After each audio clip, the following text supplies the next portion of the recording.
Hi, I'm Perla. And I'm Frankie. And we are surgical techs at Dermatology Partners. We are following up in regard to your recent surgery.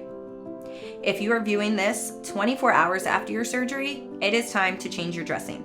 To change your dressing, gently clean the area with warm water and mild soap that is free of dyes and scents, such as a Dove bar soap.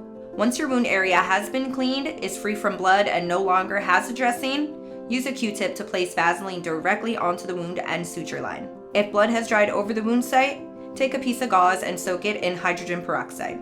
Then place the gauze over the wound site and hold until the blood softens. You may then use a Q-tip dipped in hydrogen peroxide to remove the blood from the wound site. Use a Q-tip to apply Vaseline to the suture site once the blood has been removed. You will need to continue the same routine of dressing changes each day until your suture removal appointment.